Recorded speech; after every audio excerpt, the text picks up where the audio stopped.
മുതിർന്ന കോൺഗ്രസ് നേതാവ് തിരുവഞ്ചൂർ രാധാകൃഷ്ണൻ ബി.ജെ.പിയിലേക്കോ എന്ന വാർത്തയാണ് ഇപ്പോൾ സമൂഹ മാധ്യമങ്ങളിൽ നിറഞ്ഞു നിൽക്കുന്നത്. പരിഹാസവും കുത്തുവാക്കുകളും പാർട്ടിക്കുള്ളിൽ കേട്ട് മടുത്തു. ഒടുവിൽ തന്നെയും മകനെയും കോൺഗ്രസുകാർ തന്നെ ബാർക്കോഴ ആരോപണത്തിൽ പെടുത്തി പോലീസിനെ കൊണ്ട് കേസെടുപ്പിക്കുകയും ചെയ്തു. പാർട്ടിയുടെ അവഗണനയിൽ മനംനൊന്ത മുൻ ആഭ്യന്തരമന്ത്രി തിരുവഞ്ചൂർ രാധാകൃഷ്ണൻ ഇതാ കോൺഗ്രസ് വിടുകയാണ്.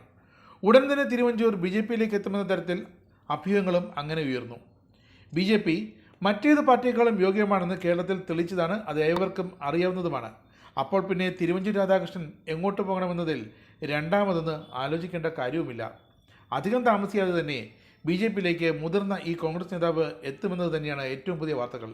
ബി.ജെ.പിയിലേക്ക് പോകാൻ മനസ്സ് തയ്യാറാക്കി വെച്ചത് കൊണ്ടല്ല കഴിഞ്ഞ ദിവസം കോട്ടയത്ത് വെച്ച് തിരുവഞ്ചൂർ രാധാകൃഷ്ണൻ സംസ്ഥാന ഗവർണർ ആരിഫ് മുഹമ്മദ് ഖാനെ മനസ്സുകൊണ്ട് പ്രശംസിച്ചത്.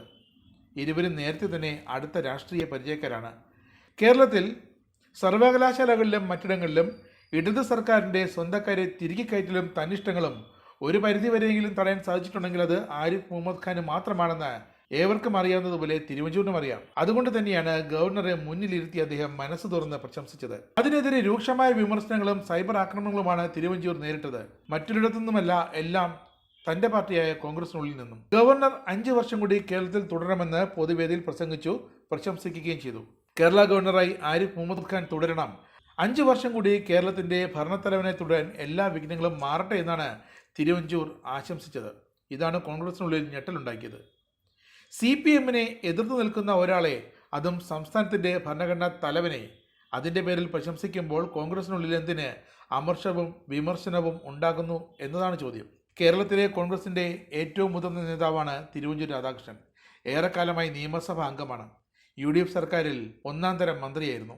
ഉമ്മൻചാണ്ടിക്ക് ഒപ്പം നിൽക്കുന്ന നേതാവ്.